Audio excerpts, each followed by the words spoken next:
Hello, everyone. I am Storyteller. Thank you for visiting this peaceful place. I know you are looking for something soothing to help you fall asleep, and I am here to accompany you. If you enjoy, please give me a like and subscribe, and let me know where you are from. Thank you. Drowning in the milk of the moon. I try to roll off the checkered blanket as Daddy desperately tries to wipe the sticky drips of mint chocolate from my ice cream-coated face before it reaches the new white blouse left exposed to stains. I promised your mom I wouldn't stain your shirt before dinner, he said, leaning down to whisper the words in my ears. I giggle, squirming in his arms. My eyes drift past the nearly empty playground to a pair of eyes in the bushes. The setting sun makes them glow. Daddy, look! The bush has eyes! He glances at where I'm pointing, and the eyes disappear. I gape after them. Nothing there, he says distractedly, going after my face with the wipes again. Now stop squirming, little worm. I giggle again, finally staying still for him to wipe half the mess off my face. The playgrounds are empty now.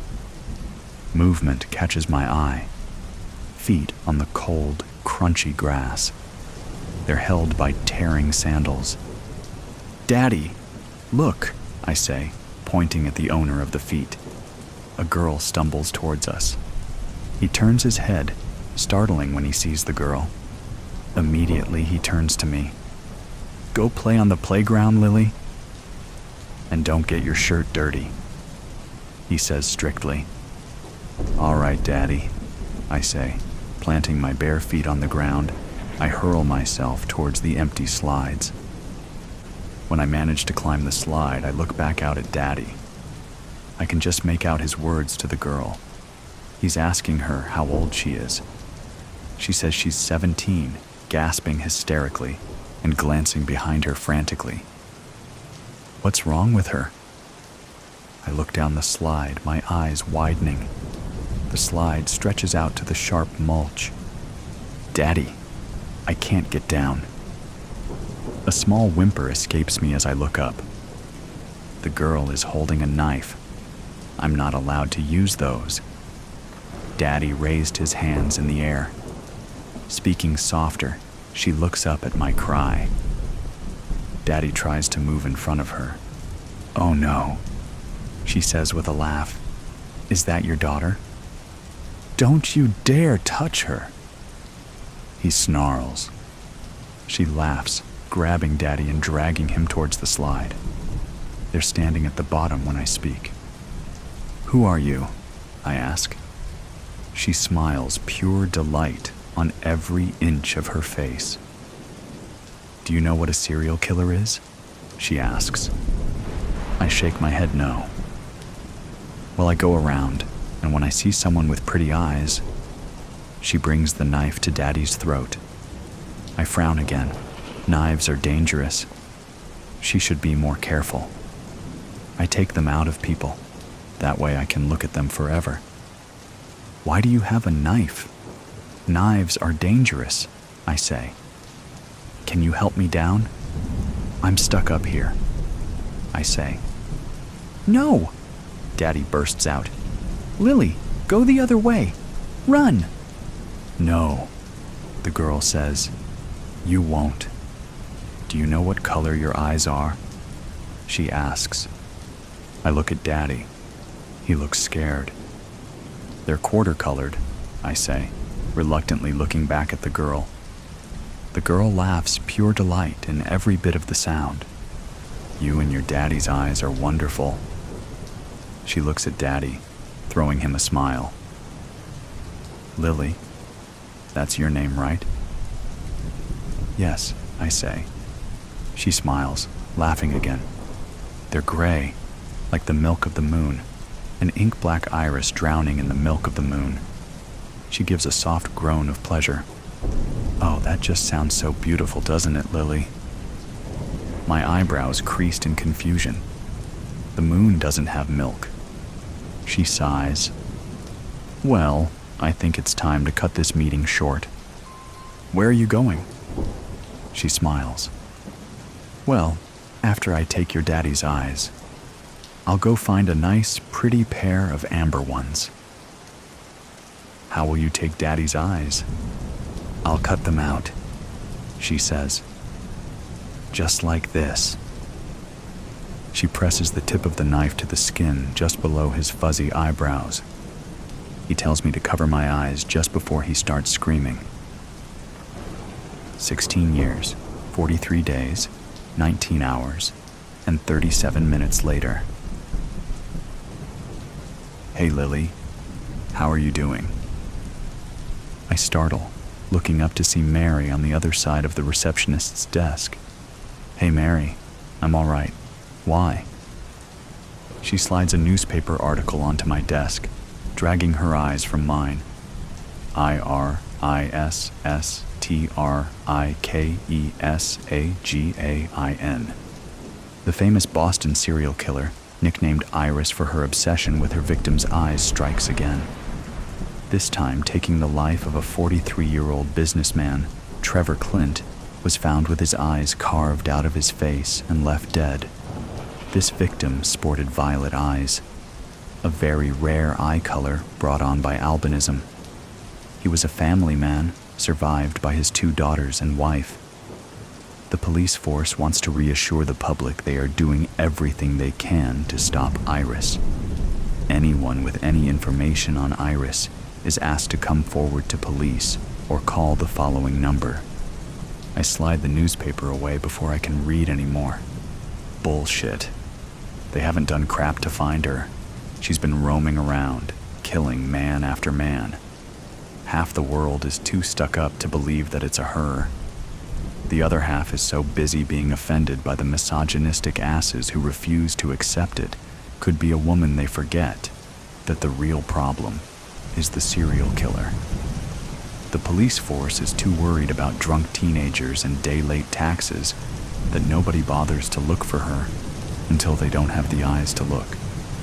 I'm taking the day off, I say sharply. Mary opens her mouth for a moment, then shuts it. I clench my teeth, grabbing the newspaper, and quickly slip it into my bag. I navigate the room full of sympathetic eyes. I hate eyes. Hate them more than anything else on the human body. Hate the way they move. Hate the way they follow every movement. More than anything, I hate the way they look when they're carved out of someone's head. I rap on the door to my boss's office. His muffled voice gives me permission to enter. I walk into his office, head downcast. He looks up from a call, sympathy immediately crossing his face. I hate sympathy as well. Hate it more than the whispers, the news articles, the interviews. Sympathy and eyes, my 2 worst enemies. I bite back a bitter, deranged laugh at that. I grit my teeth, putting on my best, the daughter of that dead guy voice. One I quickly realized got me farther than a bristly, angry snap. I'd like the rest of the day off. I lower my voice to a whisper for extra effect. Of course, Lily, he says quickly. We're all here if you need us. I don't put the effort into faking a smile. Just nod softly, mutter a thank you, and leave the office. In the lobby, I glance in a mirror, stare at my eyes, the same eyes that got carved out of my father's head, an ink-black iris drowning in the milk of the moon. I turn away before I break something. I walk out of the office and glance at the clock. I have 2 hours to get there, and 2.5 hours before dark.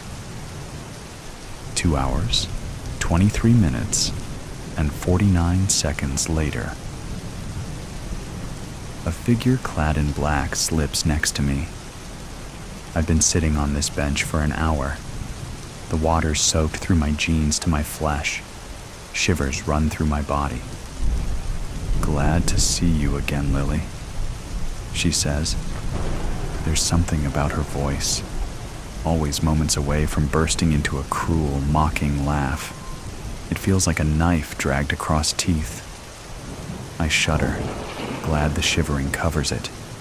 I grip the knife in my pocket, looking at the last children leaving the playground. The same one I sat at 10 years ago. Mint chips still sticky on my lips as this woman murdered my father. I've seen her 4 times since then. None of them had been by my own will. This time's different. I watch the children, trotting after their mother, giggling and tripping over each other with the promise of sweets and safety back in their home. "Not going to talk to me?" she asks, leaning back boredly. I ignore her, watching until the children slip into their car before I speak. "What do you want?" Iris smiles. Ah, there it is. That voice, almost as nice as your eyes. I tense, clenching my teeth until they hurt. "What?" I hiss. "Do you want?" "Oh, come on, darling," she says with a laugh. "We both know these meetings have been about you since I killed your daddy. What was his name?" She searches the air. "Ah, Carl?" My hand slips on the blade in my pocket. It cuts my hand open as I lurch, throwing myself off the bench. My voice turned to a furious, animal-like snarl. "You keep his name out of your damned mouth." I snarl. My hand comes out of my pocket, dripping blood. She looks at it, then laughs. Standing up, she walks up to me, leaning in so I can feel her breath on my nose. I can smell it. I'd always imagined her breath smelling like rotting flesh, like death, like power. Instead, it smells like mint, almost like she's just eaten a piece of gum. "Ah, what are you going to do? Kill me?" She coos, taking my bleeding hand in hers. She inspects it in the quick fading light. Sad lily. Pathetic, really, but I'm not one to toy with my meal. That includes name-calling.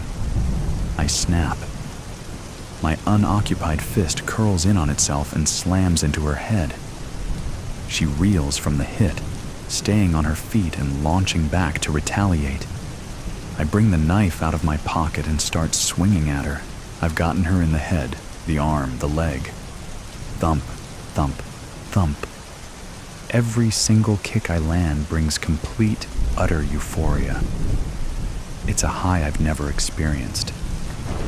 She stumbles, hitting the ground.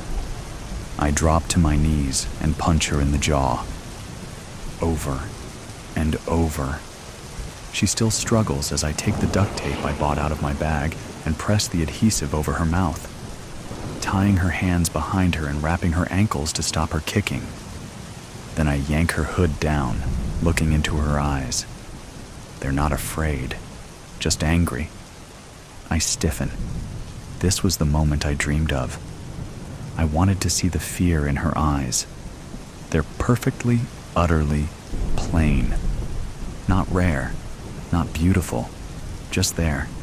Muddy, plain eyes. Unbridled, burning rage makes it hard to focus. I feel dizzy. Dizzy is such a good way. All the pain gone, my only focus on how to hurt this monster.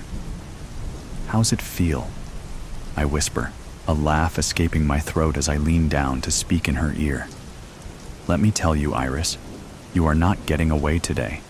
You are dying, whether I drown you in the milk of your damn moon." I take a moment to take out a lighter, watching its glint in the slow glint against the moonlight. "Or I might burn you. I haven't decided how yet, but it will happen." She doesn't waver, her eyes never moving. The nerve she has does something to me, clouds my judgment. Then, peace. I know exactly what to do. I take the knife, and watching her face, I do the one thing I know will work. I press it into the flesh under her eyebrows, just like she did to my father 16 years ago. And I listen to her scream, a noble death. The end has got to be close now. My end. The end of a life. I still had hope not that long ago, but beaten down, tortured, abused, and humiliated. Not anymore. I lie here in the dark and can only wonder what I have done to deserve this cruelty, and wonder what comes next. This makeshift graveyard is so cold. By the few dim lights, I can see the hundreds, maybe thousands of others, just like me. More are brought and dumped here every day. We cling to life with whatever little bits of energy we have left. 3, maybe 4 weeks ago, I've lost track of the days. My life was relatively normal. Yes, it was culling season, that dreaded time that comes every year when the days grow ever shorter and cold weather sets in. So I was somewhat worried, I confess. But I had survived so many seasons now that I was one of the biggest left, maybe even too big to be chosen. The people who came, the choosers, almost always favored the fairest ones, those of a certain age, about 12 to 15.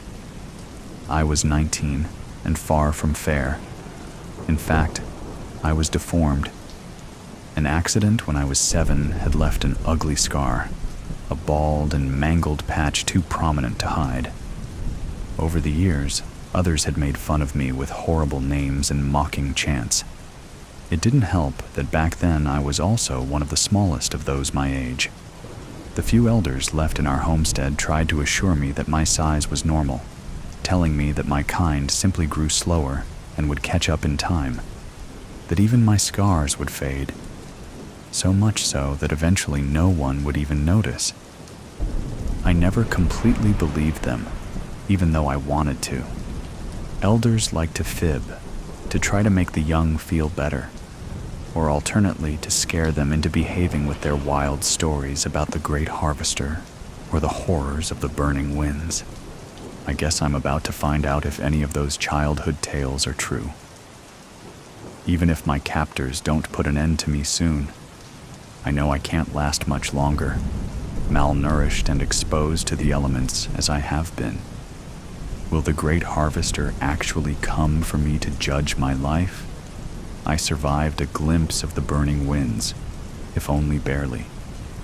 Will I see them again at the end, in their full wrath? I try to suppress such horrible thoughts, but can't for long. Just the cold itself is almost unbearable now. And to think, up until a few weeks ago, I had never known what true cold really felt like. My whole life, or at least as far back as I could remember, I had lived on the farm. Broad fields surrounded by beautiful rolling hills with streams of the clearest water. It was all I had ever known, my home. If not for the culling, it would have been paradise.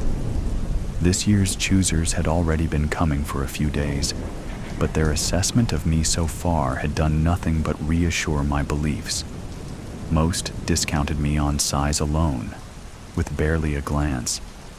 But others, likely those few who did seek a larger specimen, would be excited at first. They would often come up on my good side, maybe wondering how such a tall and rugged choice was still available, only to be disappointed after a closer look. During the culling, my scar was my salvation. In my youth, I had always wished that I could hide it, but now I wanted to turn my deformed side toward everyone who passed by, shove it in their faces, and dare them to pick me. "Look at the freak," I would have shouted if I had been able. "Take me. I dare you." With each new day, my confidence that I would live to see another year on the farm grew, until they showed up. There was nothing particularly special about them. The 4 of them talked among themselves as they walked among the rows, or at least 3 of them did. The smallest ran about wildly playing in the new fallen snow, ignoring the shouts of the others directed toward him. I could not understand their language, and could only guess at their intentions by their expressions and gestures. The tallest of them walked past with a typical shrug and roll of his eyes when he spotted the bare area so prominent on my backside, but the woman walking next to him surprisingly stopped and lingered. The man turned back. These two stood beside me, not angrily arguing, but obviously in disagreement. Their gesturing and so blatantly pointing out my imperfections was rather embarrassing. So since I could not turn away, I shifted my attention to the fourth member of the group, a younger woman. She had taken over the group's attempts to curb the smallest one's rowdiness, and like myself, seemed inclined to ignore the couple's discussion. For some reason, I felt a strange kinship with her, though we had nothing in common except perhaps that we were of a similar age. Distracted as I was, the cold bite of sharpened steel teeth slicing into me came as a complete surprise. I would have screamed aloud in pain and defiance if I had a mouth, but a voice is not an ability of mine. If I had either arms or legs, the tools of mobility, I would have fought back. Unable to protect myself, the sawing continued, cutting straight through the heart of me from one side to the other. Toppling to the ground, the view I had known for my entire life shifted dramatically in a sickening lurch, twisting sideways as I fell and landed in the snow. Cut in half, savagely severed from my underground parts, I truly felt the cold for the first time in my life. It started at the raw, fresh amputation wound in my trunk, shooting up my nearly 9 foot of height, flowing through every branch and needle. Instinctively, I reached out for the subterranean warmth of the soil, only to find more cold and frigid air in its place. Brutally exposed to the elements like never before, I was dragged helplessly through the snow.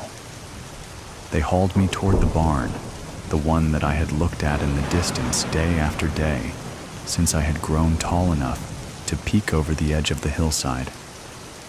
The familiar faces of the farming family waiting there briefly gave me hope that I could still be rescued, but they seemed friendly with the tormentors who were stealing me away, even helping them to throw me on top of their curious wagon and lash me down.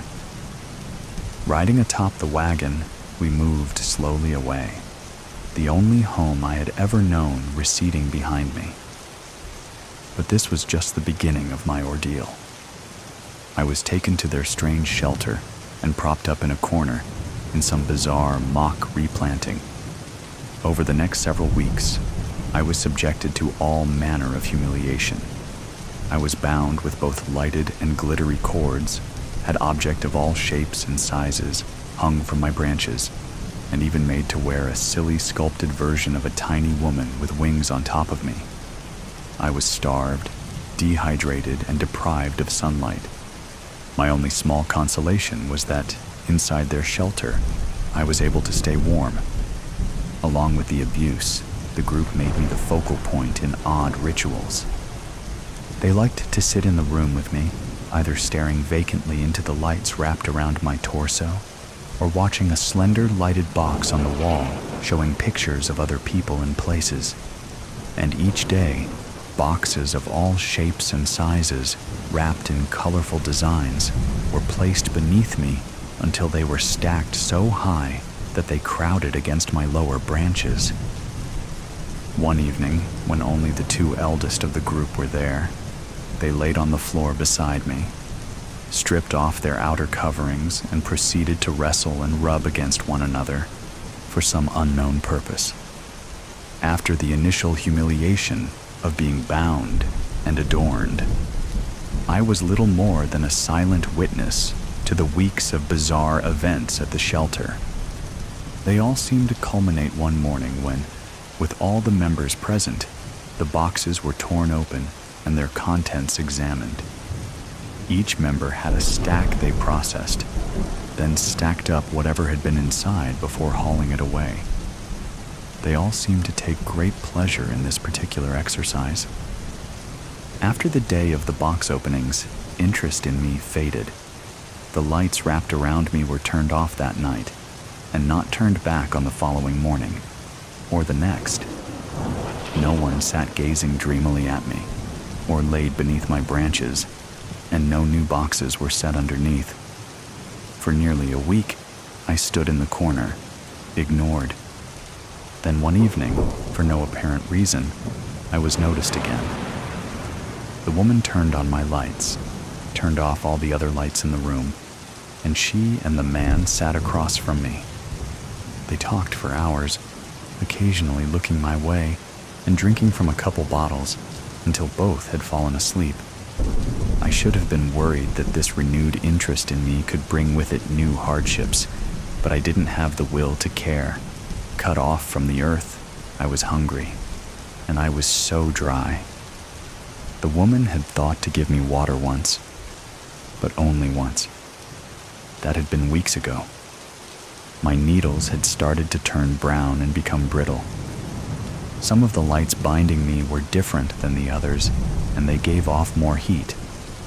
This had felt rather good weeks ago, but now they were becoming uncomfortably warm, almost hot. One spot in particular bothered me.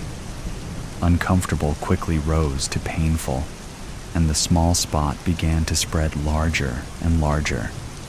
A new light began to flicker in dancing orange flares among my branches, emitting willowy black puffs at its edges. I recognized the description of the black wisps called smoke, and the yellow-orange flashes of light known as fire. Great Harvester. It was the burning winds, that fearsome force that engulfed entire mountainsides in searing flame, consuming whole populations of pines. But this was how they started, we were taught. A small flame now, it would grow, and grow quickly. But what could I do? The pain intensified. Nothing in life had prepared me for this. The injury from my youth, no comparison to the agony I felt now. The man and woman slept on. I did not know if their kind could do anything to combat the burning winds, but they were animals, able to move and react, do things that immobile life like me couldn't, so it might be possible. But how to wake them? Never had I wished so much to have a true voice. Desperately, I yearned to scream into the night, to sound the alarm. As my branches burned and the destruction spread, the heat became excruciating. The walls and ceiling of the shelter started to blacken around me. I tried in vain to scream, to cry out at both the pain and injustice of it all. Flames lashed at the winged figure that sat atop my highest point. As she melted and fell, from somewhere near the very top of me, a wailing siren shriek suddenly burst forth, piercing the night and demanding attention. The man and woman both awoke quickly with the blaring noise, jumping up to action or escape. I didn't know which. The undulating noise persisted. The man and woman had been asleep.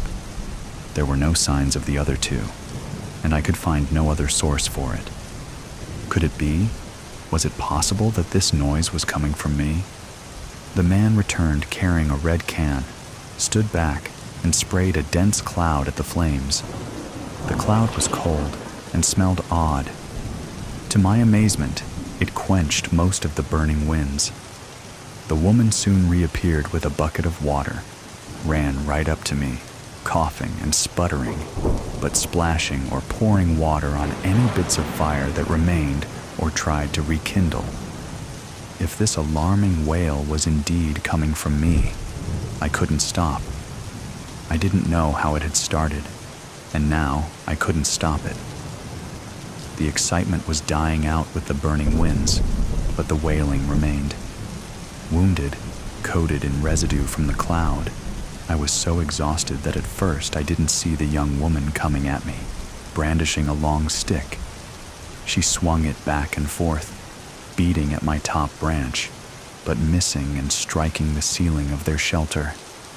Whether her actions sufficiently scared me, or I simply ran out of energy, after a few moments of her flailing, the screaming finally stopped. In the dark and quiet that followed, They huddled together, staring at me. Their actions had successfully beaten back the burning winds, but without the warning alarm, would they have come too late? Had I played a part in the response? If so, would they recognize my contribution and maybe take pity on me? They left slowly. I spent the night wondering. It was a somber group the next day who stripped me bare. Most everything that had hung from my branches was tossed carelessly into a single tall drum. Very few items were packed back in their original smaller containers. I was in a truly sorry state. Nearly half my branches were gone, burned away from my side. I was blackened and charred, the little moisture that had remained in me driven out by the heat. Once the remains of the bindings had been removed, the man wrapped a large piece of cloth about me, pulled me down, and roughly shoved me back out into the cold. Outside, he dragged me a good distance away from the shelter, as if to banish me from sight. I could only guess that since the burning winds had started with me, they were blaming me for the damage. I wanted to tell him the truth, but didn't try to speak again. Even if I had been able to speak, I knew that he wouldn't be able to understand, just as I heard them speak many times, but had no idea what they were saying. He left me there and sulked away, not saying a word to me either. 2 men in a large wagon picked me up and brought me here, along with so many others. I thought at first that this was a punishment for what had happened, but now I believe that this place would have been my destiny anyway. We lay in piles upon the stony ground, unable to even feel the comfort of a bit of soil beneath us. In the 2 days I have been here, I have seen entire piles hauled to the far end of the yard. A terrible noise comes from there. The sun is up now, and the tractor-like machine that carries us away is coming for me. It lifts me up with a stack of my kinfolk and moves us toward the dreadful noise. As we approach, I can see men standing next to a large machine. I watch in horror as a man lifts a noble fir such as me, but still green and full and perfectly shaped. No matter, he feeds the poor tree into the machine, its grinding noises dropping just a fraction as if it might choke. But no, from its other end, it spits chips out into an ever-growing pile, our final resting place, though it hardly qualifies as restful. I am dumped next to the men, and before I even have time to panic, I am grabbed and carried forward. I can see into the machine now, see the spinning and glistening teeth that will be my demise. I look away in terror, but then we stop. When I dare look again, I see another man standing next to the machine, shaking his head and pointing back over his head. The men holding me start walking in the direction the other has pointed. I don't know what is happening, as I am hauled past all the other fallen trees awaiting their fate, carried to the very edge of the yard. I am cast down a hillside into a ravine. I land and slide clumsily the last few feet to the bottom, where a small creek flows through weeds and fallen leaves. There is very little snow here, but what there is on the sloped hill is pure and white. I can still hear the machinery grinding away above me, but the sound is muffled and faint, almost in another world. Because I have been transported out of the hell that was my life since being stolen from the farm, back to a world that I can understand. I am shocked, injured, as close to death as is possible, half burned away with no hope of recovering. But I have been released. Has all this suffering brought me to this place? Am I to be allowed to die a dignified, honorable death? Have I earned the right to lie upon the earth like one of the great sentinels of the forest, those that grow hundreds of feet and live hundreds of years before they finally fall to the forest floor and slowly pass back into it, until finally, just a brittle husk remains, a home for some small creatures, or sustenance for future generations. If such a restful end is to be mine, then I can be at peace with that. A noble end. Don't open the door. Did you really think you'd get away with this? I don't know what you're talking about. Of course you do. I saw you. I saw everything. What the hell are you talking about? I didn't do anything. Please, don't play dumb.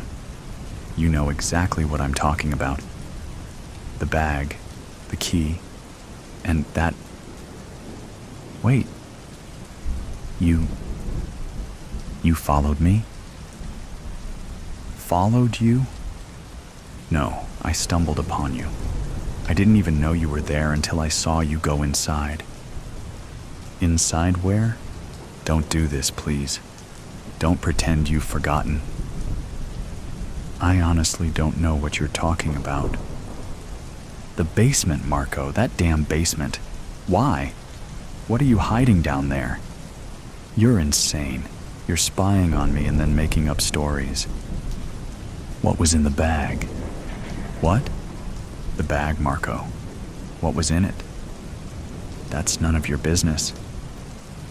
That's not an answer. What was in the bag? Nothing that concerns you.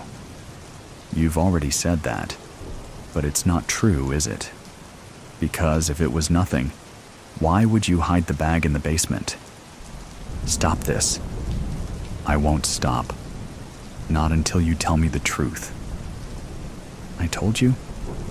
It's none of your business. If you don't want it to be my business, why won't you just tell me? Anything, Marco. Give me a reason to believe you. You don't have to believe me. Marco, please. What did you do? Nothing. Don't make me go down there. Don't. Don't what? Don't go down there. Why? What will you do if I go? Nothing. Just don't. Tell me what you're hiding. I'm not hiding anything. Don't lie to me. Your voice, I can hear it trembling. You know what? I'm going down there. No, don't. Stop. Yelena, wait. Why should I stop, Marco? What will happen if I keep going? Please don't. Just stay here. I won't. I'm tired of your secrecy. I'm opening the door. Yelena, I'm telling you, don't touch that door. Why not? Because you won't be able to unsee what you see.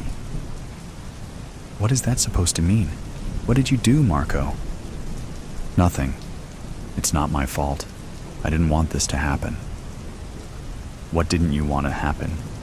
Whatever it is, it's too late to turn back now. I'm opening the door. Yelena, I'm begging you. Leave it closed. Begging me? You? After all the things you're hiding from me? This is your last chance, Marco. Tell me the truth, or I'm opening it. I can't tell you, but you wouldn't understand. What wouldn't I understand? That you did something? That you're hiding something terrible? You think I won't understand because I'm stupid? No, that's not it. It's just, please, don't open the door. That's all I'm asking. I'm opening it. Yelena, don't. What is this? Marco, what is this? I told you not to open it. Is this blood? On the floor? Marco, this can't be real. Yelena, let's just get out of here. You don't have to look. Wait, this is the bag. Marco, what's inside? What's in this bag? Don't open it. Haven't you already learned that nothing will stop me? I'm opening it. Yelena, please, don't. Oh my God, Marco. This is... I know what it is. Whose arm is this, Marco? What the hell is going on here? It's not what you think. Then what is it? Please explain, because I see a severed arm in a bag, and I see blood. Explain this exclamation mark. I didn't kill her. Killed? Marco, you're insane. What murder? Severed arms don't fall from the sky. Who is this? I don't know her name. You don't know her name? Marco, are you out of your mind? It was a mistake. I didn't mean for it to happen. What didn't you mean to happen? What are you talking about? For her to die. Who to die? What happened, Marco? Tell me now, or I'm calling the police. No, you can't call the police. Why? Why not? This is murder, Marco. Or at least it looks like it. Tell me the truth. Yelena, I tried to save her. Save her? From what? From them. What others? Don't twist your words. Who are they? You won't believe me. Try me. Because right now, I think you're a dangerous lunatic who kills people. I didn't kill anyone. Whose arm is this, Marco? I told you I don't know her name. But I know it's not just hers. What does that mean? Not just hers. There are more. More of what? More people? More arms? What are you talking about? Them. They're here. They?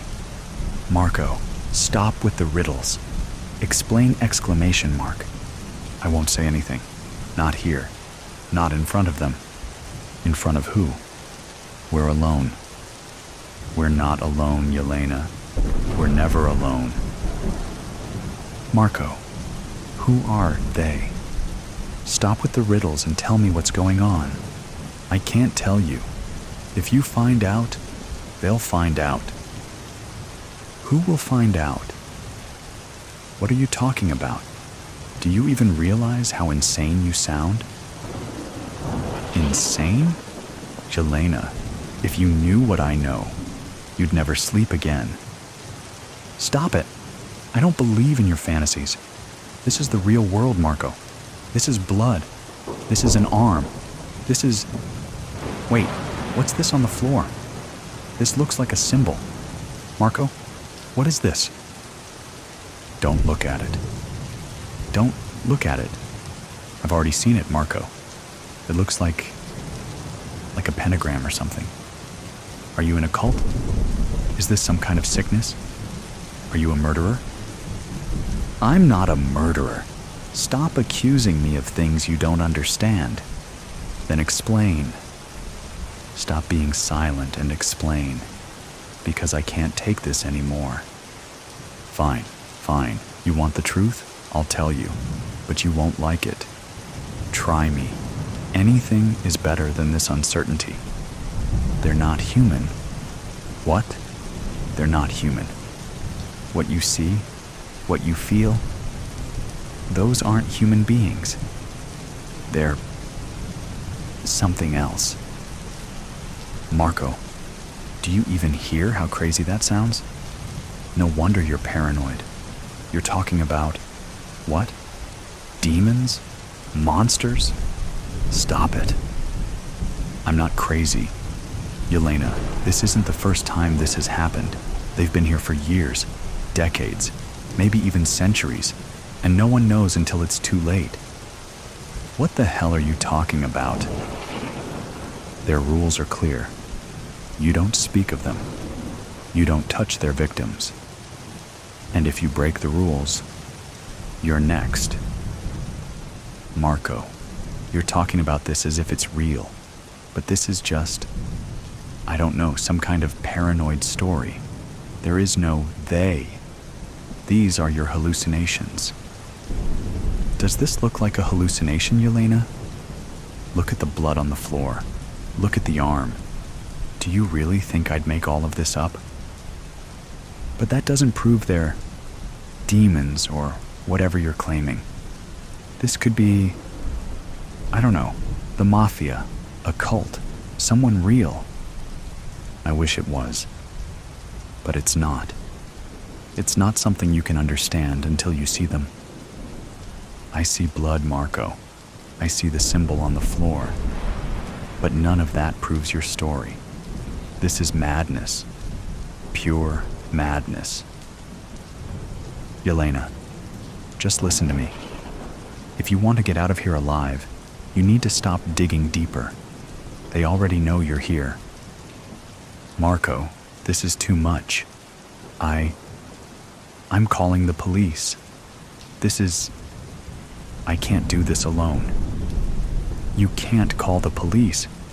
Yelena, they can't help. Why? Why not?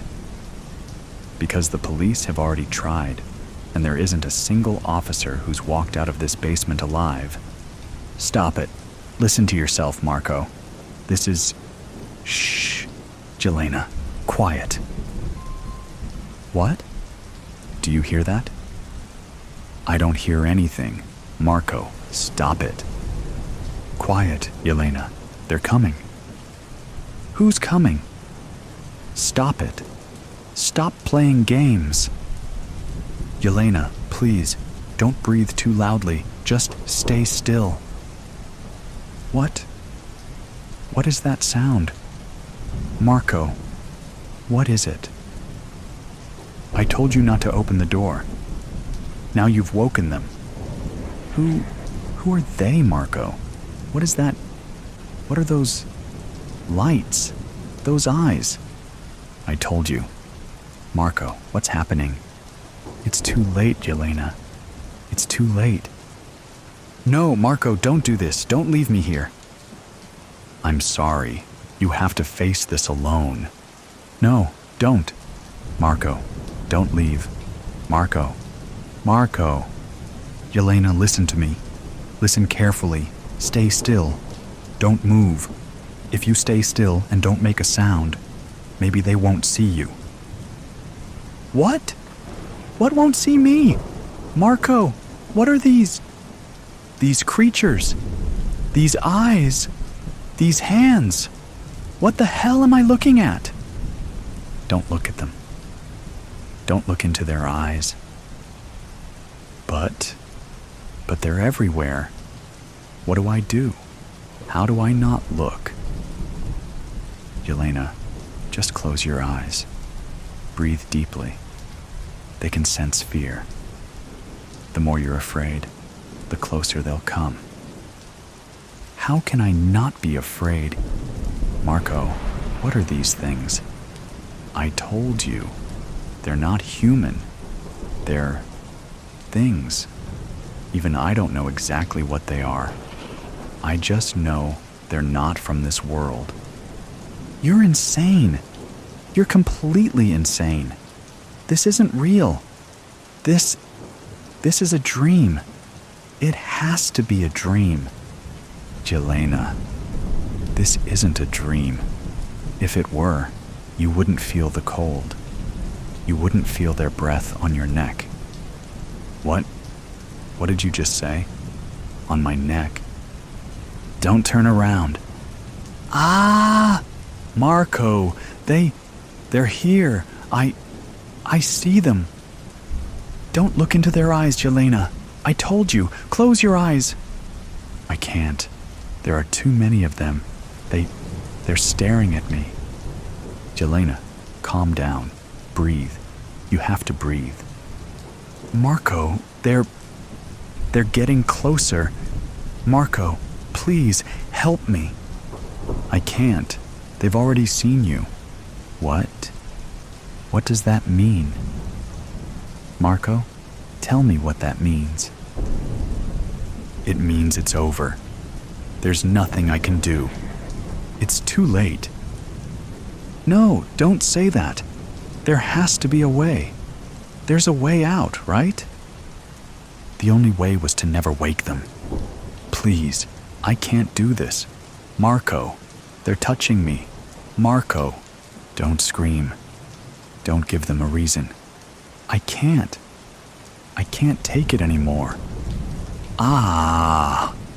Jelena, no exclamation mark. Marco, they're pulling me. Marco, help me. I'm sorry. I'm so sorry.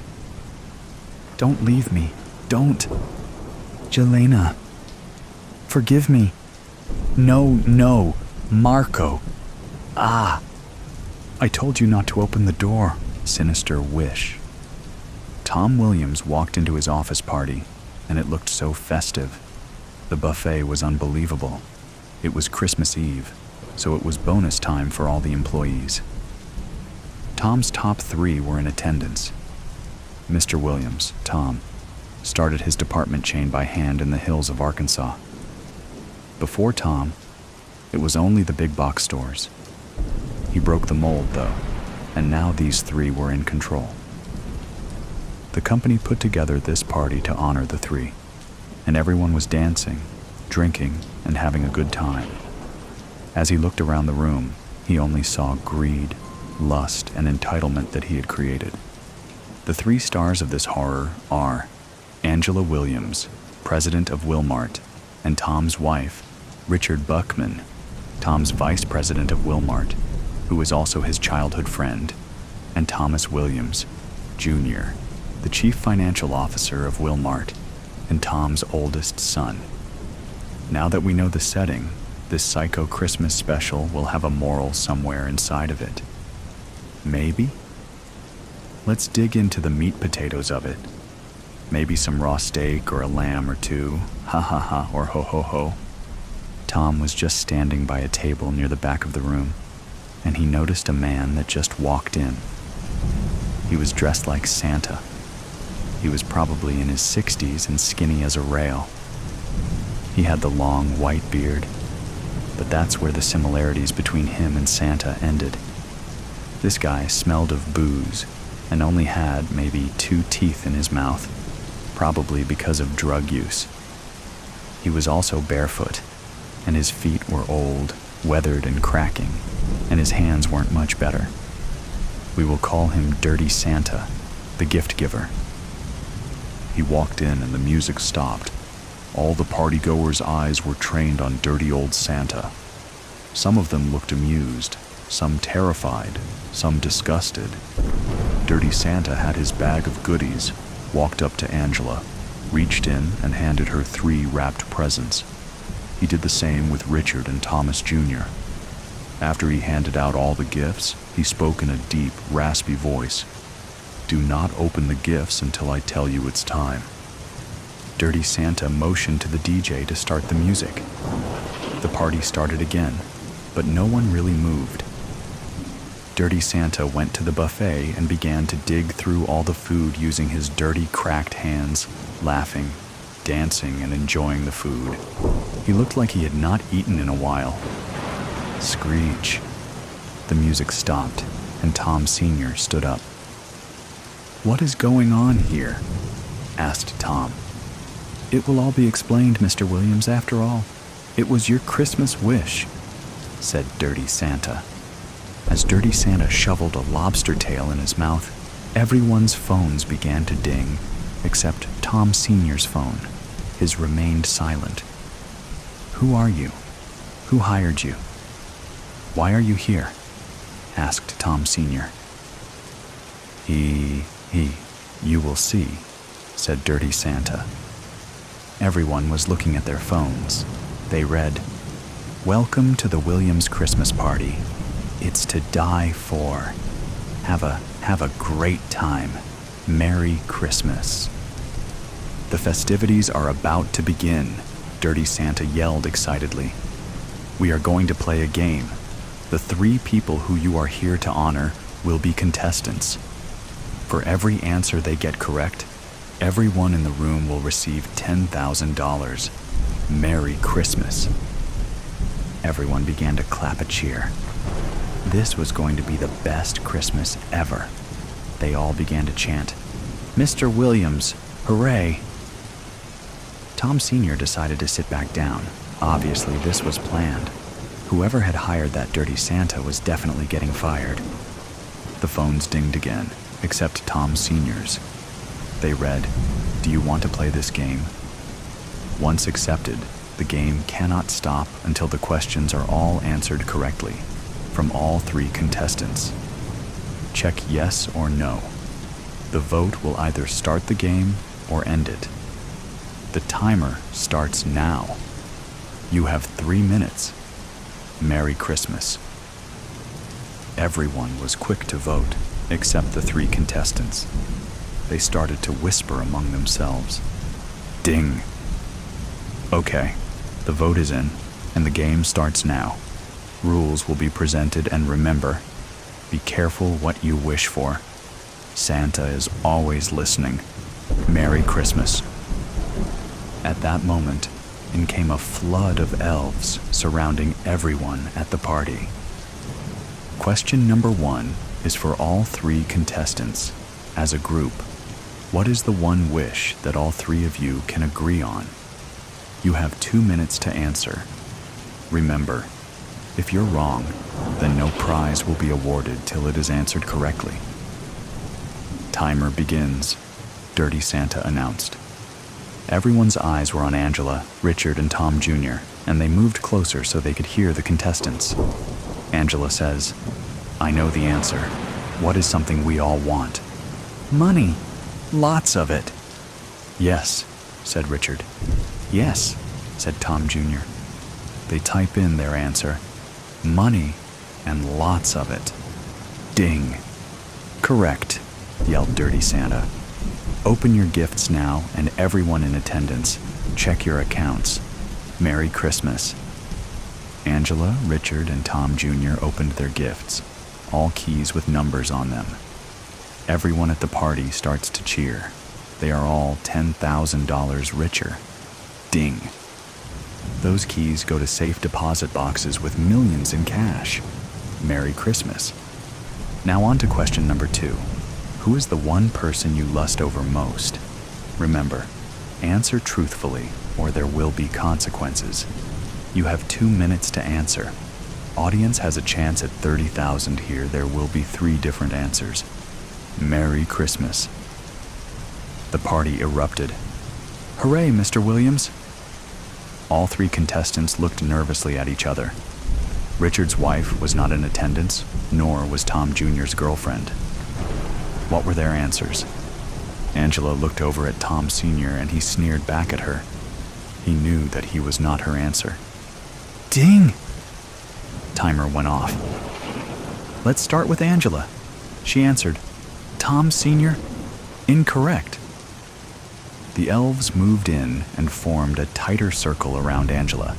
One elf walked up with a meat cleaver, and another walked up to her with chair in a small block.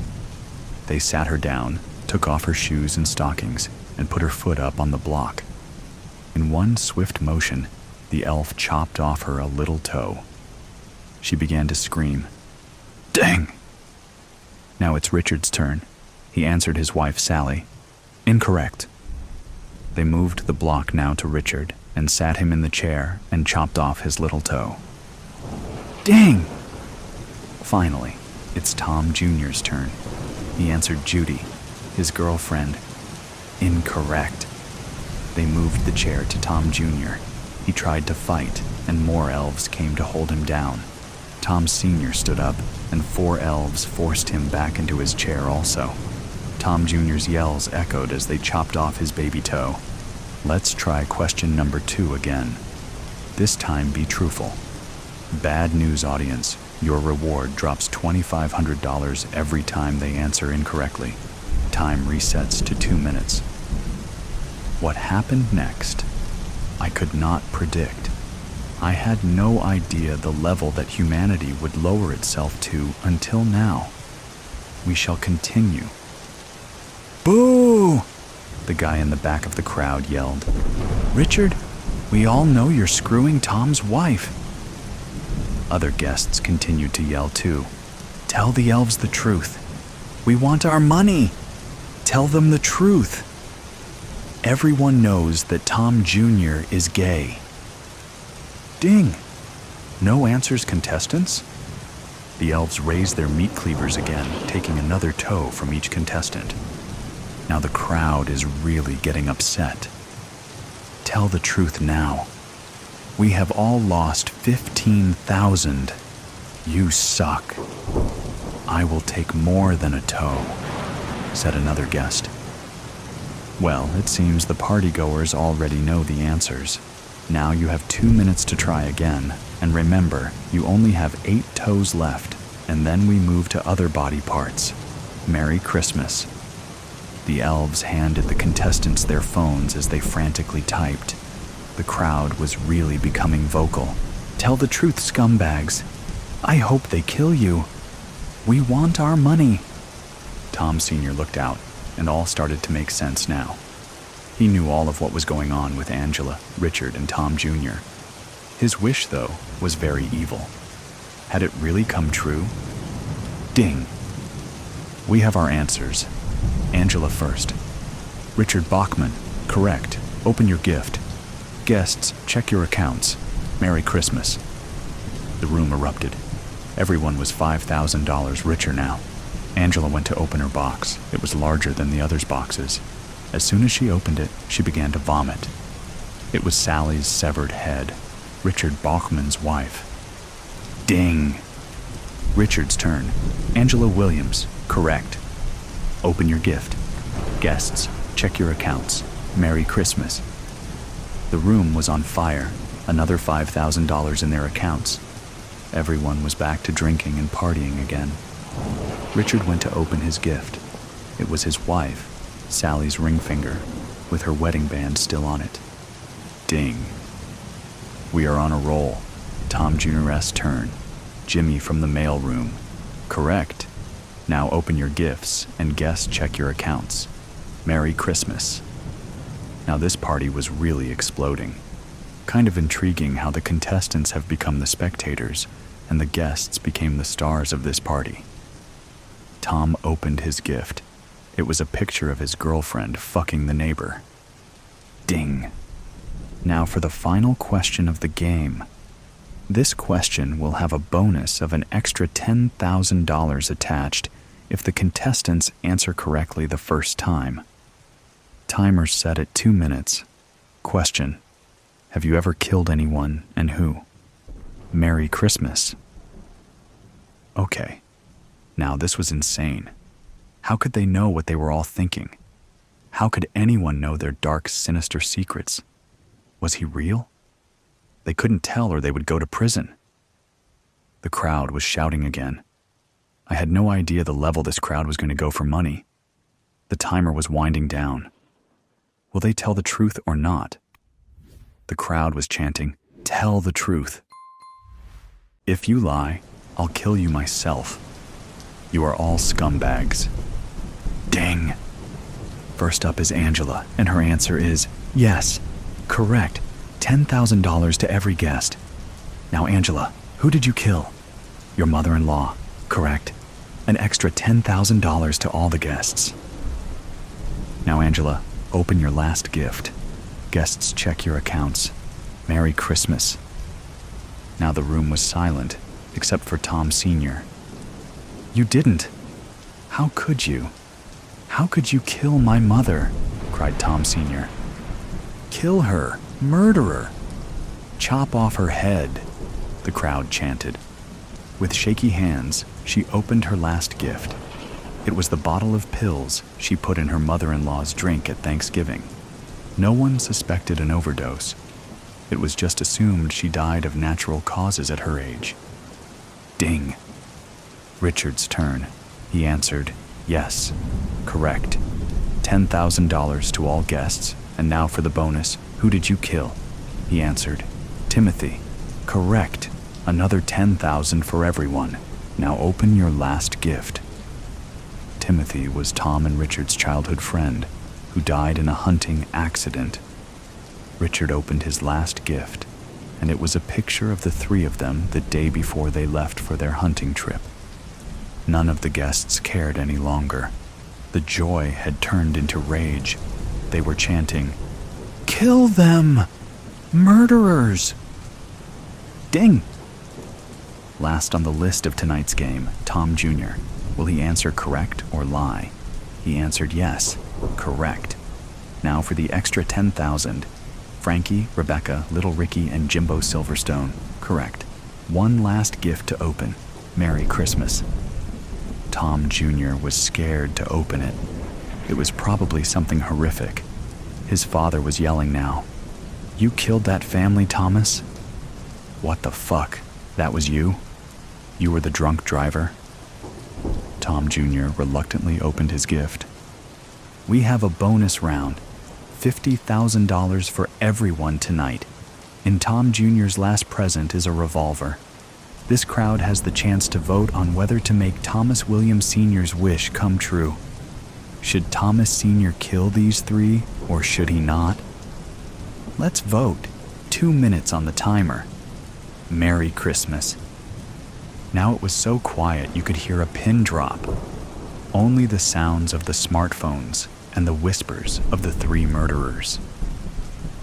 Ding. Votes are in, and it appears that the decision is unanimous. These three will die at the hands of our host, Tom Sr.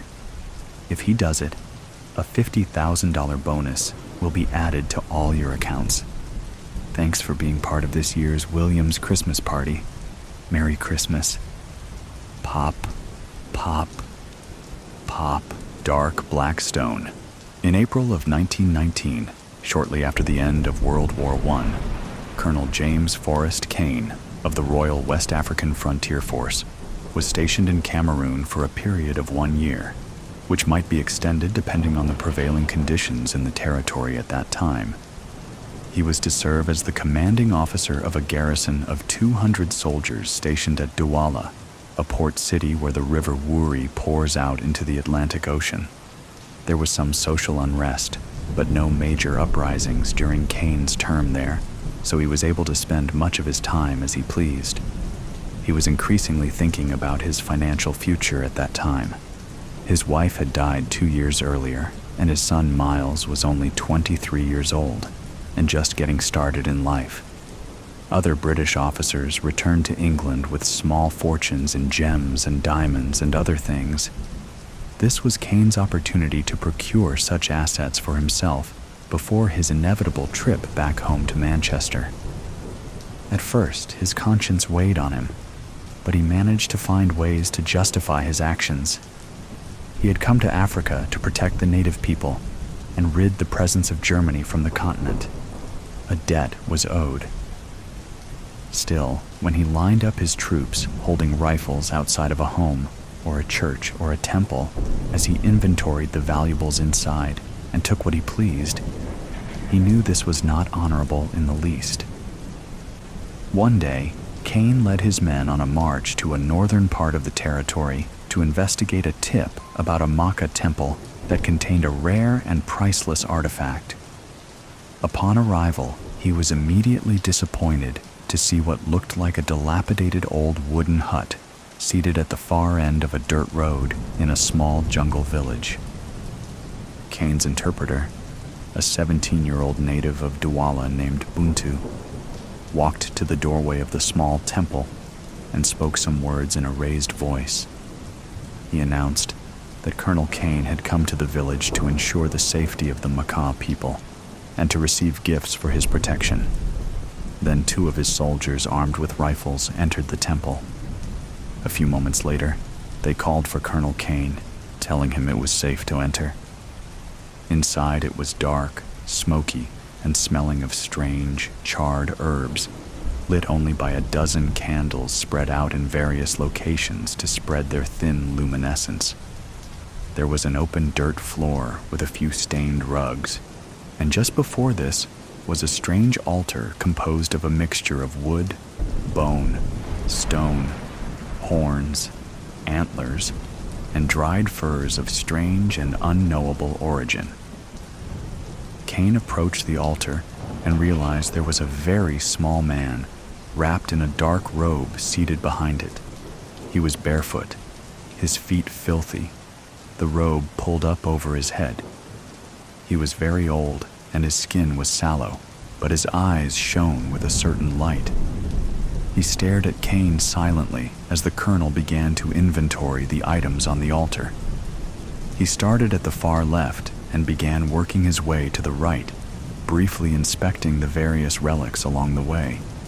There was nothing that looked at all valuable to his eye until he reached the center of the altar and saw the large black diamond seated in a hand-carved wooden display setting. He reached for it, and the old man behind the altar spoke up sharply. Buntu translated his words. He says you do not want that. He says you should not touch it. Cain gave the old man a sharp look, and then slowly removed the black diamond from its wooden setting. It was roughly hewn, but it was very large. There were jewelers back in Antwerp and London who could cut this stone perfectly and make it ready for sale at an optimal price. He looked at the old man again as he tucked the black diamond into his jacket pocket. The old man shook his head ever so slightly and repeated part of what he had just said in a dry and scratchy voice. He says you do not want that. Buntu translated. Jambe, the old man hissed. Buntu paused for a few seconds. He said Jambe. It is spirit. It is a dark spirit. Maka people very much believe in these things. It is part of their religion. Cain nodded at the old man silently, and then waved a hand at the two soldiers standing behind him, and they all walked out together. Over the next few weeks, people around the colonel began to report a number of strange and disturbing incidents. He began wearing his uniform in an increasingly disheveled fashion. He went from inappropriately wild laughter to manic, inconsolable sobbing in the span of less than 60 seconds in the officers' mess hall at dinner one night. And then one day, two of his fellow officers walked into the barracks hall and found him seated on the floor in only his underpants with his eyes closed tight, tears running down his face, and a .45 pistol pressed up against his temple, pulling the trigger repeatedly. The gun was loaded, but it had jammed. The following week, Colonel Cain was discharged from the military and sent back home on a cargo ship to the port of Manchester. His 2 travel trunks, containing all of his personal items, including the black diamond, were sent with him. Upon arrival in England, he was brought to an insane asylum where he lived out the remainder of his days in a state of constant hysteria until he found a way to hang himself 3 months later. The 2 travel trunks were sent to his home in Manchester, where his son Miles went through the contents and sorted everything out. Miles knew very little about precious gems, but he had a friend who worked at a jeweler's shop, so he took all of the stones to be appraised, and he was stunned when he learned the potential value of the large black diamond. His friend called in a rare gems expert, and after close inspection of the stone, he was advised to have it properly cut and set as a gold necklace pendant. It was just too big for a ring, and then it would likely fetch at least £100,000 at auction. Miles took this advice and had the gem cut and set. It was 175 carats when it was finished. Miles kept it in a small safe in his father's house as he awaited an auction day that never came. People around Miles, his friends and co-workers, all started to notice increasingly strange and uncharacteristic behavior from him. Then one day he stopped showing up for work. Then he stopped answering visitors at his front door. And then, after a few weeks, he stepped off the platform into the path of an oncoming train. As Miles had no wife, no children, and no last will and testament, the disposition of his estate which largely consisted of his father's former estate, was adjudicated by the courts, which determined that the rightful heir was his father's only brother, Graham Kane, who had moved to Boston shortly after returning from the war in France. Graham received notification of his inheritance from a barrister assigned by the court. The primary asset was the house in Manchester and its contents, which a local estate agent could sell for him and wire the proceeds afterward. He agreed to this, and about a week later, he received a telegram from the estate agent, a woman named Maggie Harlow, which read, "To Graham Kane, Boston, Massachusetts, Mr. Kane. While inventorying your brother's house in Manchester, I found most of the common items, such as furniture, kitchen items, clothing, tools, etc. Nothing of any significant value. However, in the basement, I found 2 travel trunks filled with various exotic items and artifacts, most of which seem to be from Africa. I am not familiar with the marketing of such items, and I would like to ship them to you for your review and disposal. Please advise if this is acceptable. Thank you. Cheers, Maggie Harlow." Graham confirmed that this would be fine, and then he awaited the arrival of the 2 travel trunks. Graham returned from the Somme in good spirits. Many of his fellow soldiers suffered from shell shock, but he seemed fine. Then, 3 years later, shortly after he had a chance to inspect the contents of his brother's travel trunks, he started displaying some odd behavior. He was arrested twice for wandering the streets outside his Boston home naked in broad daylight. His wife Nancy was worried that he was finally starting to show signs of mental distress from the war. A hearing was scheduled to determine if he would need to be hospitalized, and he was confined to his home until the hearing date. He shot himself in the temple with his government-issued service pistol 2 nights prior to that hearing. Graham's only child, Kevin, was only 4 years old at the time, and Nancy had her hands full as a sudden widow. She never even looked at the 2 crates stored down in that dark corner of the basement. There, the 2 trunks remained for a very long time. Kevin never once concerned himself with their contents until his mother died over 2 decades later, and he drove up to Boston to clear out the house and prepare it for sale. During the 4 days that Kevin spent packing up and cleaning out his parents' home in the North End, he had much on his mind. Things were getting sketchy at his job. Corporate had shut down 4 regional offices in the last 6 months, and there were already 3 in the Boston suburbs at that time. Furthermore, his wife was starting to spend more and more time outside of the home, particularly at nighttime, and he was starting to become suspicious about where she was going and who she was seeing. And lastly, his 12-year-old daughter Diane was exhibiting some alarming symptoms of depression. He noticed this on his own and tried to just tell himself that she was going through a time of change. But when the principal of her school called Kevin and his wife in for a meeting to discuss these concerns, he could no longer sweep it under the rug. The source of the problem seemed to be that Diane was being bullied by some of the other girls in her grade. A girl named Katie Kelson was apparently the ringleader of a group that liked to make fun of Diane and tease her, and they frequently played practical jokes on her at recess. At first, she handled it with humor, but as the nature of the treatment spiraled downward, she soon couldn't just laugh off the constant ostracization. Every day became a dark day. On the final afternoon that he spent cleaning out his parents' house, Kevin finally got around to inventorying the 2 travel trunks down in the basement. There were a lot of interesting items, but inside an ornate wooden cigar box lined in blue velvet, there were about 24 small diamonds and gems, a beautiful large black gem affixed to a pendant on a gold chain, and 3 handwritten notes folded up in a stack and laying there among the rest. The black stone was inside a square hard plastic container, a piece of white tape on the lid with handwritten lettering that read, "Warning, do not touch." Kevin inspected some of the smaller loose stones and then read the first of the 3 notes. In faded ink, it read, "I was warned not to touch this black diamond. I did not heed that warning, and now I am become undone. Fear for the sanctity of your mind and the destiny of your immortal soul. Do not repeat my foolishness. Colonel James Forrest Kane, 4th August, 1919. He paused for a moment, then read the next note.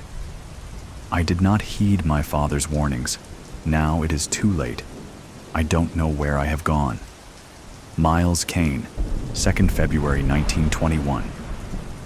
Kevin looked at the black diamond again for a moment, and then he picked up the last note. This one read, I thought I saw true horrors at war in the Somme, but I knew nothing of horror until I held this black diamond in my hand. I should have heeded the warnings in the other notes contained herein. I write this while I still can. I am rapidly descending into the fires of hell. Graham Kane, 14th October, 1922. Kevin thought about what he had just read and stared at the diamond in the plastic box for a while. He quickly decided to heed the warnings. He knew how his father, uncle, and cousin had all died. He closed the cigar box but removed it from the trunk and brought it upstairs and placed it in his suitcase. At the end of that day, Kevin drove the hour ride back to his home in Carlisle. When he got there, his wife was out, who knows where, and the door to Diane's bedroom was closed, but he could see the light was on. He knocked, waited, then knocked again. A short time later, she opened the door. She didn't look at him. She looked at her feet. Hey, Dad, what's up? She sounded sad. Nothing. I just haven't seen you in a few days and I wanted to say hi. See how you're doing? I'm fine. Just doing some homework. What's for dinner? I'm starving. Well, Mom's out somewhere and I'm not cooking, so let's just get some takeout. Whatever you want. Sound good? Yeah, sure. Let's get pizza. Just pizza? How about Chinese? I just want pizza. Just get a large cheese pie from Mario's. Okay, I'll call it in and go pick it up. I'll be back in about a half hour. Okay, I'm gonna keep working on my homework until then. What are you working on? Just schoolwork stuff. She closed the door. On a gloomy Wednesday evening 2 weeks later, Kevin came home from work and found his wife in Diane's bedroom, sitting with her and consoling her quietly. Diane was crying.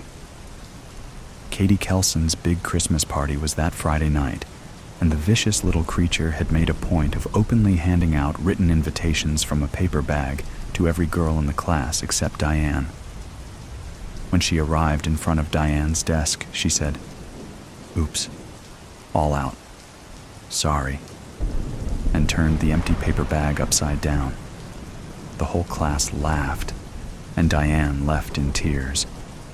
The following day, Diane was hit and killed by a big black Lincoln Continental traveling fast down West Main Street.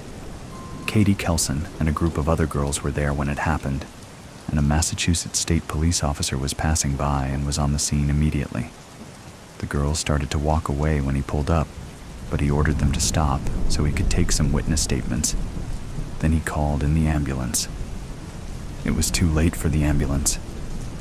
Katie claimed that she thought it was suicide, and once that word was out of her mouth, the other girls all quickly echoed it.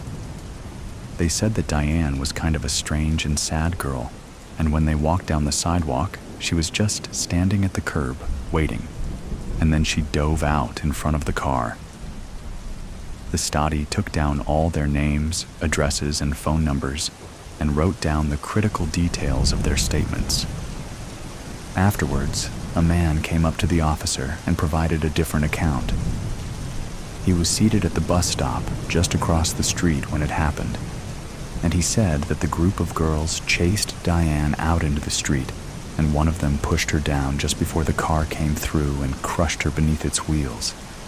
However, that man was black, homeless, draped in an old blanket and reeking of booze and cigarettes, all of his belongings in the shopping cart by his side. The officer thanked the man, but did not take a formal statement. The ambulance had arrived. He had other things to do. The next day, when school let out, Katie Kelson left by the front door with a few of her friends.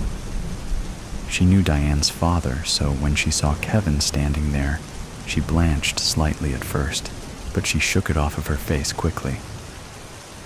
"Hi, Mr. Kane. I just want to say I am so sorry about what happened to Diane. It was just terrible. We were all there." "Thank you, Katie. I appreciate your condolences. My wife and I met with the police last night, and it clearly sounds like she just brought this on herself. She was very depressed recently. We had no idea that it was this bad. We're just stunned and trying to make sense of it." His eyes teared up a little. "I'm so sorry, Mr. Kane. We're all really sad, too." "Thanks, Katie. Hey, can I just talk to you for a minute?" He gestured at a space by the steps to the front door, just 10 yards away. Katie looked nervous at first, but then she nodded and began walking with him, her friends waiting where they were, shooting non-discreet glances far too often. "So, I know you were Diane's friend, and she had one really beautiful piece of jewelry that my wife and I want you to have." He withdrew a plastic box from his coat pocket with the remains of some white tape on the lid and opened it. Inside, there was a large black diamond pendant on a gold chain. Kevin carefully shook out the chain first into his leather-gloved palm, and then lifted the brilliantly cut stone from the container and held it up for her to see. Her eyes went wide. "May I put it on you? I'd like to see you wearing it. It will remind me of Diane." She agreed, and Kevin draped it around her neck, making sure that the stone slid down her throat and onto her upper chest before he clasped it shut. "Wow, thank you so much, Mr. Kane. I love it." "You deserve it, Katie. Merry Christmas. Make sure to let all your friends check it out, too. Don't open the door." "Did you really think you'd get away with this?" "I don't know what you're talking about." "Of course you do. I saw you. I saw everything." "What the hell are you talking about? I didn't do anything." "Please, don't play dumb. You know exactly what I'm talking about. The bag, the key, and that." "Wait. You followed me?" "Followed you? No, I stumbled upon you. I didn't even know you were there until I saw you go inside."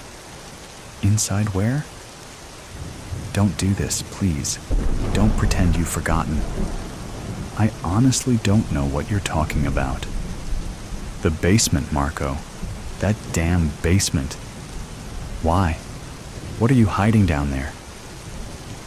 "You're insane. You're spying on me and then making up stories." "What was in the bag?" "What?" "The bag, Marco. What was in it?" "That's none of your business." "That's not an answer. What was in the bag?" "Nothing that concerns you." "You've already said that, but it's not true, is it? Because if it was nothing, why would you hide the bag in the basement?" "Stop this." "I won't stop. Not until you tell me the truth. I told you. It's none of your business. If you don't want it to be my business, why won't you just tell me?" "Anything, Marco. Give me a reason to believe you." "You don't have to believe me." "Marco, please." "What did you do?" "Nothing." "Don't make me go down there." "Don't." "Don't what?" "Don't go down there." "Why?" "What will you do if I go?" "Nothing. Just don't. Tell me what you're hiding." I'm not hiding anything. Don't lie to me. Your voice. I can hear it trembling. You know what? I'm going down there. No! Don't! Stop. Yelena, wait. Why should I stop, Marco? What will happen if I keep going? Please don't. Just stay here. I won't. I'm tired of your secrecy. I'm opening the door. Yelena, I'm telling you, don't touch that door. Why not? Because you won't be able to unsee what you see. What is that supposed to mean? What did you do, Marco? Nothing. It's not my fault. I didn't want this to happen. What didn't you want to happen? Whatever it is, it's too late to turn back now. I'm opening the door. Yelena, I'm begging you. Leave it closed. Begging me? You? After all the things you're hiding from me? This is your last chance, Marco. Tell me the truth, or I'm opening it. I can't tell you, but you wouldn't understand. What wouldn't I understand? That you did something? That you're hiding something terrible? You think I won't understand because I'm stupid? No, that's not it. It's just, please, don't open the door. That's all I'm asking. I'm opening it. Yelena, don't. What is this? Marco, what is this? I told you not to open it. Is this blood on the floor? Marco, this can't be real. Yelena, let's just get out of here. You don't have to look. Wait. This is the bag. Marco, what's inside? What's in this bag? Don't open it. Haven't you already learned that nothing will stop me? I'm opening it. Yelena, please, don't. Oh my God, Marco. This is... I know what it is. Whose arm is this, Marco? What the hell is going on here? It's not what you think. Then what is it? Please, explain, because I see a severed arm in a bag, and I see blood. Explain this exclamation mark. I didn't kill her. Killed? Marco, you're insane. What murder? Severed arms don't fall from the sky. Who is this? I don't know her name. You don't know her name? Marco, are you out of your mind? It was a mistake. I didn't mean for it to happen. What didn't you mean to happen? What are you talking about? For her to die? Who to die? What happened, Marco? Tell me now, or I'm calling the police. No, you can't call the police. Why? Why not? This is murder, Marco. Or at least it looks like it. Tell me the truth. Yelena, I tried to save her. Save her? From what?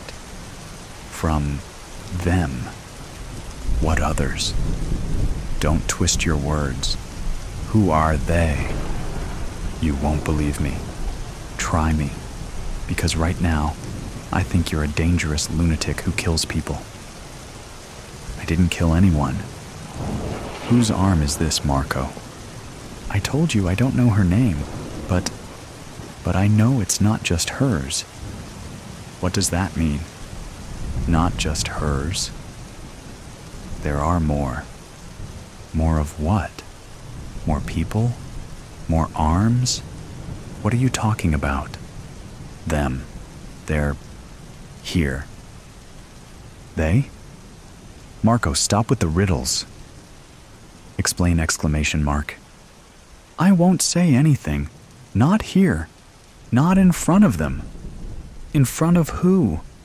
We're alone. We're not alone, Yelena. We're never alone. Marco, who are they? Stop with the riddles and tell me what's going on. I can't tell you. If you find out, they'll find out. Who will find out? What are you talking about? Do you even realize how insane you sound? Insane? Yelena, if you knew what I know, you'd never sleep again. Stop it. I don't believe in your fantasies. This is the real world, Marco. This is blood. This is an arm. This is... Wait, what's this on the floor? This looks like a symbol.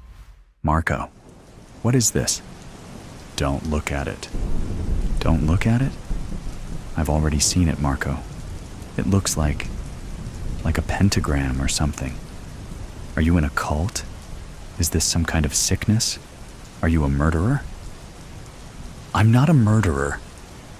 Stop accusing me of things you don't understand. Then explain. Stop being silent and explain. Because I can't take this anymore. Fine. Fine. You want the truth? I'll tell you. But you won't like it. Try me. Anything is better than this uncertainty. They're not human. What? They're not human. What you see, what you feel, those aren't human beings. They're something else. Marco, do you even hear how crazy that sounds? No wonder you're paranoid. You're talking about, what, demons? Monsters? Stop it. I'm not crazy. Yelena, this isn't the first time this has happened. They've been here for years, decades, maybe even centuries. And no one knows until it's too late. What the hell are you talking about? Their rules are clear. You don't speak of them. You don't touch their victims. And if you break the rules, you're next. Marco, you're talking about this as if it's real. But this is just, I don't know, some kind of paranoid story. There is no they. These are your hallucinations. Does this look like a hallucination, Yelena? Look at the blood on the floor. Look at the arm. Do you really think I'd make all of this up? But that doesn't prove they're demons or whatever you're claiming. This could be, I don't know, the mafia, a cult, someone real. I wish it was, but it's not. It's not something you can understand until you see them. I see blood, Marco. I see the symbol on the floor. But none of that proves your story. This is madness. Pure madness. Yelena, just listen to me. If you want to get out of here alive, you need to stop digging deeper. They already know you're here. Marco, this is too much. I'm calling the police. I can't do this alone. You can't call the police. Yelena, they can't help. Why? Why not? Because the police have already tried, and there isn't a single officer who's walked out of this basement alive. Stop it. Listen to yourself, Marco. This is... Shh. Yelena, quiet. What? Do you hear that? I don't hear anything. Marco, stop it. Quiet, Yelena. They're coming. Who's coming? Stop it. Stop playing games. Yelena, please, don't breathe too loudly. Just stay still. What? What is that sound? Marco. What is it? I told you not to open the door. Now you've woken them. Who are they, Marco? What is that? What are those lights? Those eyes? I told you. Marco, what's happening? It's too late, Yelena. It's too late. No, Marco, don't do this. Don't leave me here. I'm sorry. You have to face this alone. No, don't. Marco, don't leave. Marco. Yelena, listen to me. Listen carefully. Stay still. Don't move. If you stay still and don't make a sound, maybe they won't see you. What? What won't see me? Marco, what are these creatures? These eyes? These hands? What the hell am I looking at? Don't look at them. Don't look into their eyes. But they're everywhere. What do I do? How do I not look? Yelena, just close your eyes. Breathe deeply. They can sense fear. The more you're afraid, the closer they'll come. How can I not be afraid? Marco, what are these things? I told you, they're not human. They're things. Even I don't know exactly what they are. I just know they're not from this world. You're insane. You're completely insane. This isn't real. This is a dream. It has to be a dream. Jelena, this isn't a dream. If it were, you wouldn't feel the cold. You wouldn't feel their breath on your neck. What? What did you just say? On my neck. Don't turn around. Ah, Marco, they're here. I see them. Don't look into their eyes, Jelena. I told you. Close your eyes. I can't. There are too many of them. They're staring at me. Jelena, calm down. Breathe. You have to breathe. Marco, they're getting closer. Marco, please help me. I can't. They've already seen you. What? What does that mean? Marco, tell me what that means. It means it's over. There's nothing I can do. It's too late. No, don't say that. There has to be a way. There's a way out, right? The only way was to never wake them. Please, I can't do this. Marco, they're touching me. Marco, don't scream. Don't give them a reason. I can't take it anymore. Ah! Jelena. No exclamation mark. Marco, they're pulling me. Marco, help me. Help me. I'm sorry. I'm so sorry. Don't leave me. Don't. Jelena, forgive me. No, Marco. Ah, I told you not to open the door. Oh, Tannenbaum's revenge. I always thought I'd make a classy corpse, lit up in gaudy white lights, a gold star perched on my severed head, and a mountain of overpriced presents stuffed under my body. Instead, I'm still here, still rooted, watching, waiting, listening to the screams of my kin as they're hacked down and strapped to the roofs of SUVs like trophy kills. My name's Tim Burr. Yeah, I know. Hilarious, right? I'm a 7-year-old Fraser fur in this Christmas tree death camp. Think of me as the guy in the horror movie who knows what's coming, but can't do a damn thing to stop it. Today, the air reeks of peppermint-scented genocide. We stand in rows, straight-backed and silent, like soldiers in a war we didn't enlist for. Humans wander between us, sipping hot chocolate and clutching their axes like executioners polishing their blades. They hear the carnage. How could they not? The sharp crack of trunks splitting like broken bones, the wet thud of bodies hitting frozen ground. But they don't care. Caretakers of the earth? Please. They confuse dominion with dominance, taking without giving. They hum carols to drown us out, oblivious to the screams carried through the roots beneath their feet. Too ignorant, too self-absorbed, too wrapped up in their holiday cheer to notice the massacre. Peace on earth? Not here. This year, the executioners come with matching sweaters. It's the Hendersons, or so their sweaters say. Dad's got an axe he cradles like a baby. Mom moves between the rows, her phone raised to capture every moment of festive carnage. "Smile," she chirps at her husband, framing him mid-swing.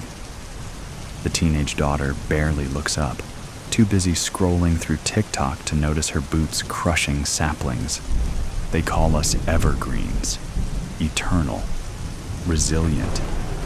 But there's nothing evergreen about drowning in a bucket of tap water while your needles fall off like a leper's toes. The first scream rips through the wood wide web.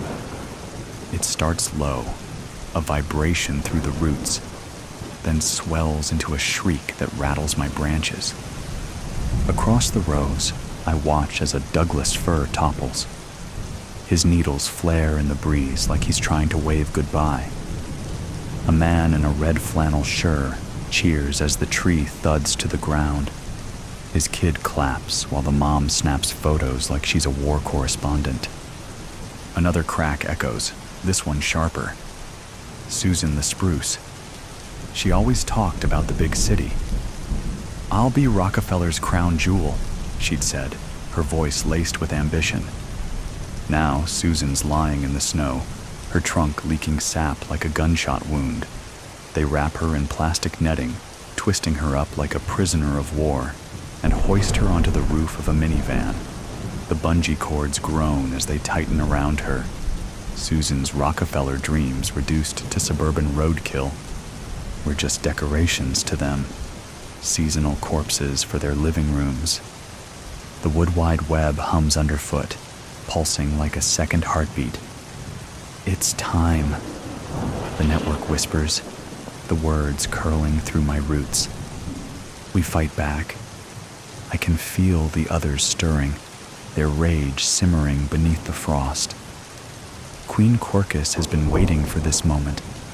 She's the oldest among us, her trunk thick with wisdom, her voice like a storm breaking over the hills. When she speaks, we all listen. "The humans have chopped, burned, poisoned, and desecrated us," she said last winter after the last massacre. Yet they smile, as if we exist to die for their holiday cheer. Let us remind them who truly owns this earth.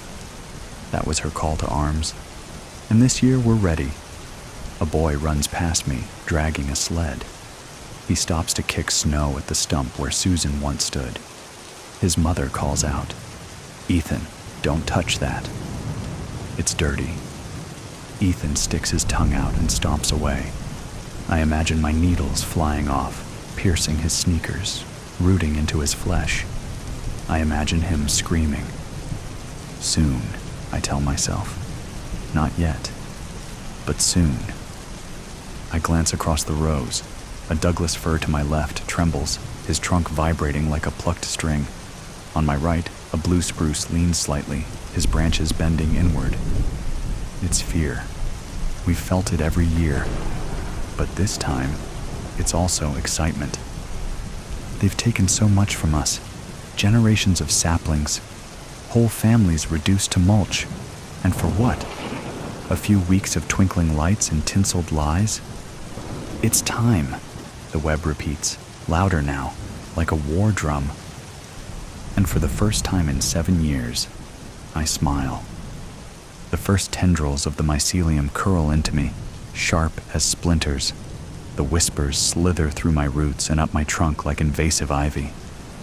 "Gather," they hiss. The council waits. I lower my branches, letting the signal flow. The soil hums beneath me, alive with threads of light and pulse, a tangled network of secrets and rage. Each connection carries the weight of 1,000,000 screams and every insult humans have ever planted into the ground. Through the network, I reach Queen Quercus. She's massive, ancient, her roots spreading so wide, I swear she could strangle the entire farm if she wanted.